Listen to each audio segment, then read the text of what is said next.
Political formations during the 18th century.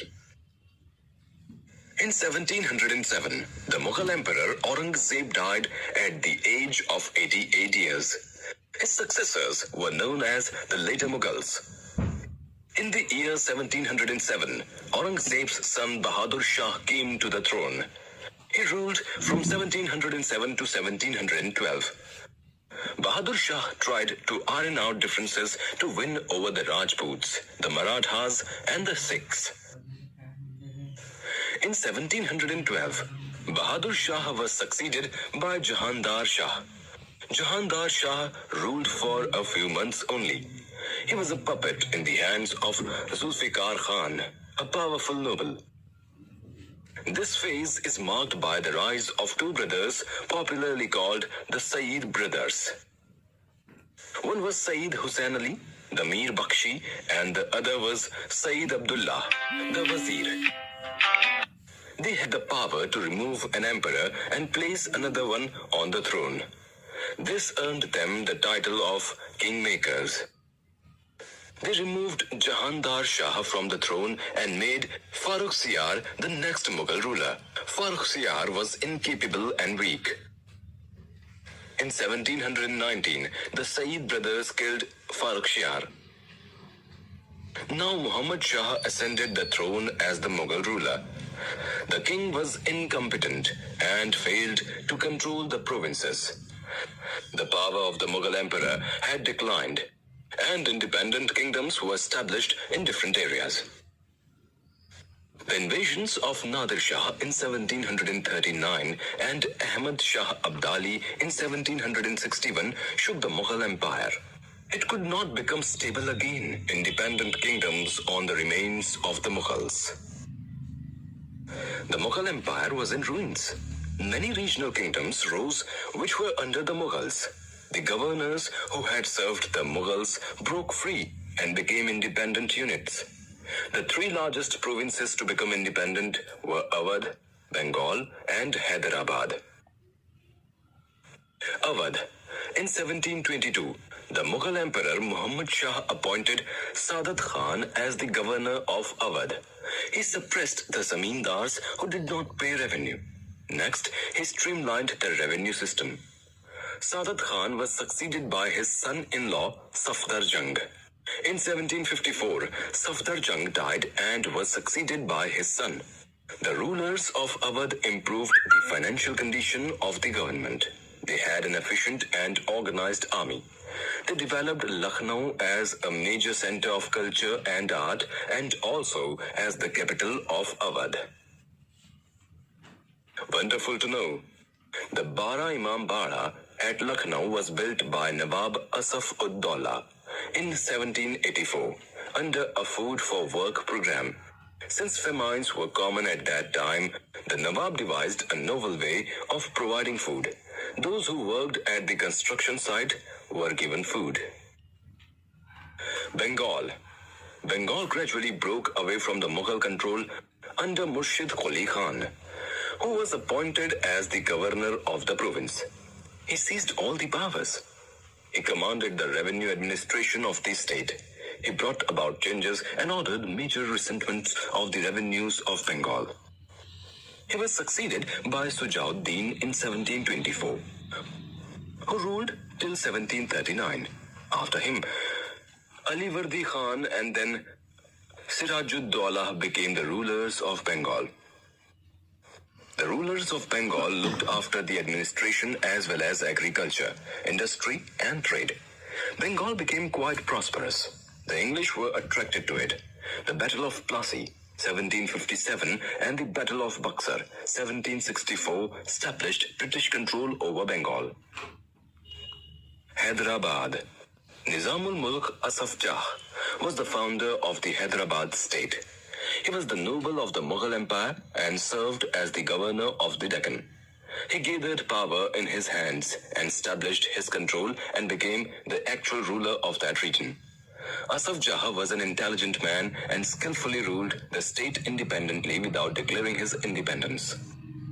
He brought skilled soldiers and administrators from northern India who welcomed the new opportunity in the south. He appointed mansabdars and granted jagirs. The Mughal Emperor Muhammad Shah was so weak that he couldn't control the Nizam, the Rajputs. Rajput kingdoms of Amber and Jodhpur had served with great loyalty under the Mughals. During the reign of Aurangzeb, Rajputs revolted for many reasons. By the 18th century, these rulers had become independent of Mughal authority. In 1722, Savai Raja Jai Singh was given Subedari of Agra. He founded the new capital at Jaipur, the Pink City. The Rajput power declined because of infights and disunity. The Marathas' rise to power gave a final blow to the Rajputs. The Sikhs. The Sikhs of Punjab rose to power and became an organized political community under the Sikh Gurus. Tegh Bahadur, the ninth Guru, raised his voice against Aurangzeb. He was imprisoned and beheaded. Tegh Bahadur was succeeded by Guru Gobind Singh, who was the last Sikh Guru. He started the Khalsa, meaning the pure movement, to fight the Mughals. Guru Gobind Singh asked all Sikh men to wear 5 sacred symbols. These were Kesha, or hair. Hair was not to be cut or removed, as hair is a symbol of spirituality and signified surrender to the will of God. Kangha, or comb. A comb signifies cleanliness of the mind by cleansing out bad thoughts from our mind. Kada, or bracelet. It was worn in the hand. It was a reminder to stop an act that was wrong. Kacha, or underwear. It was a symbol of high moral character. Kripan, or dagger. Its use was to defend and uphold the truth. Guru Gobind Singh died in 1708. His disciple Banda Bahadur fought against the Mughals for 7 years, but was killed in 1715. The Sikhs in the 18th century organized themselves into different bands by the names of Jathas, and later were also known as Mistles. In the end of the 18th century, Maharaja Ranjit Singh of the Suker Chakia Misl brought the whole area of the west of the river Satluj under his control. Like this, a Sikh kingdom was established with the capital at Lahore in 1799. Rise of Mysore. Hyder Ali became the ruler of Mysore from 1760 to 1782.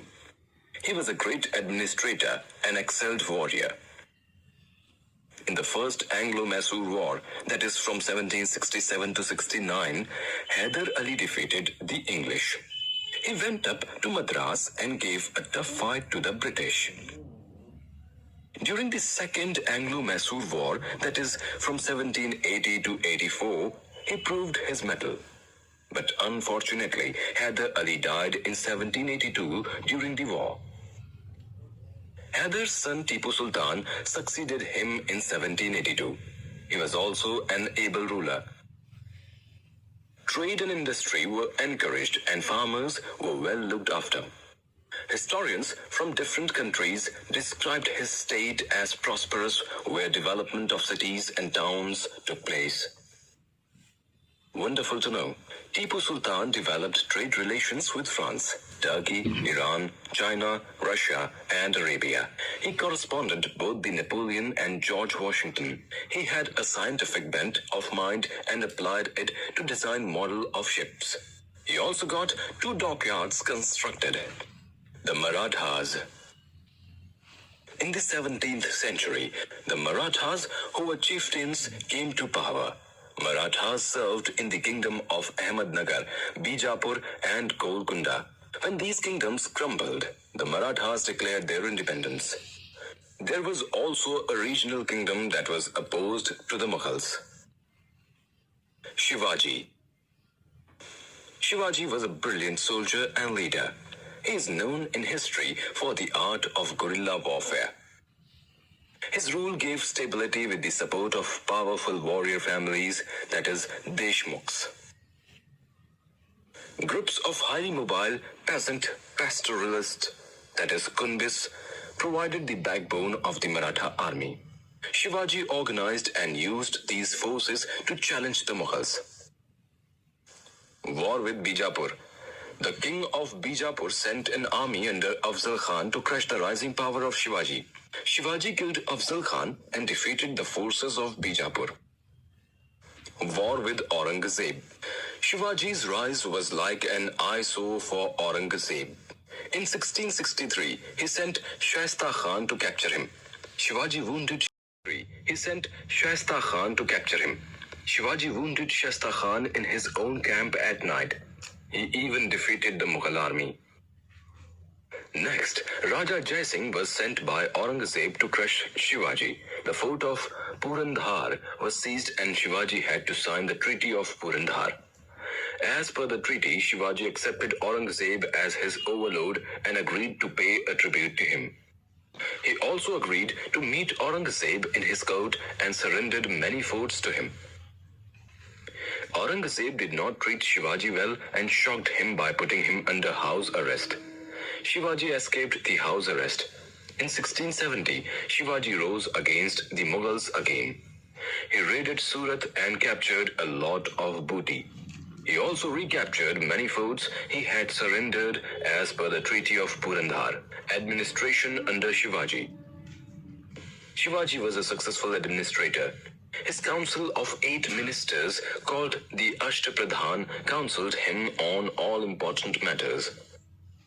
The council consisted of the following ministers: Peshwa, head of the council and administration in charge; Senapati, army's commander-in-chief; Nyayadhish, in charge of justice; Majumdar or Amatya, in charge of finance; Pant Sachiv, general secretary; Sumant, foreign affairs; Mantri, head of intelligence; Dandadhyaksha, in charge of religious matters.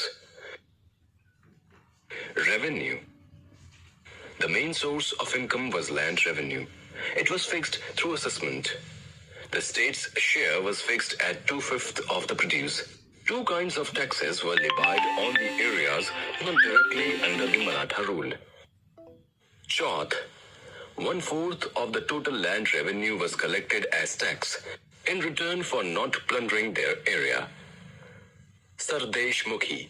1/10 of the total land revenue was paid as tributary tax to the Sardesh Mukh or the Maratha chief. Administration of army. Shivaji's army was well trained and disciplined. It was divided into the infantry and the cavalry.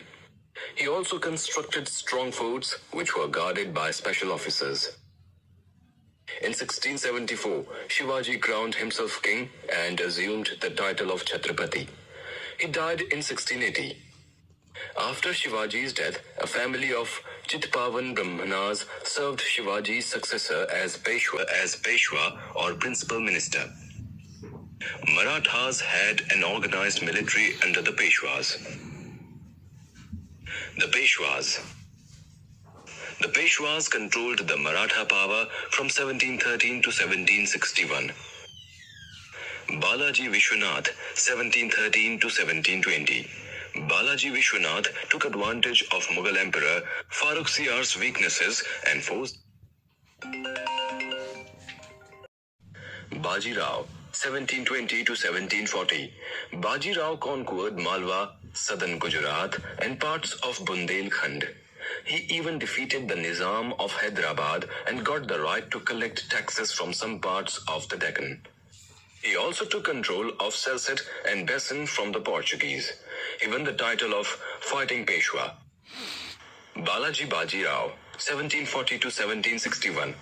Balaji Baji Rao was the next Peshwa.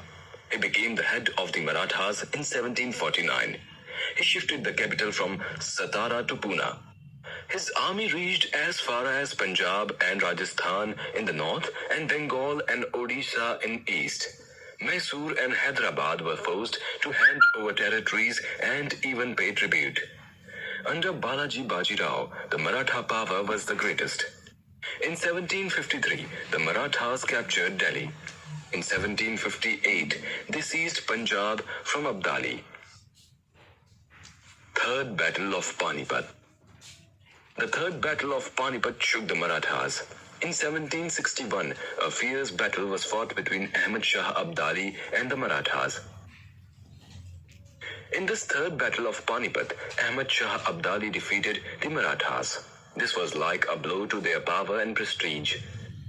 Balaji Baji Rao died due to this shock in 1761.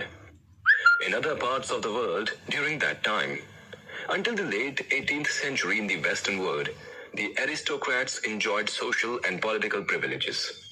The American and French revolutions, that is from 1776 to 1781, challenged the social and political privileges enjoyed by the aristocrats. The French Revolution was the revolution of the middle classes, peasants and artisans. They fought against the special rights reserved and enjoyed by the clergy and nobility. The philosophers of the French Revolution supported equal laws and opportunities for all. They also held that the authority of the government should come from the people. The people should also enjoy the right to participate in its affairs. These movements gradually transformed subjects into citizens. In India, these ideas of citizenship, nation-state, and democratic rights took root from the late 19th century.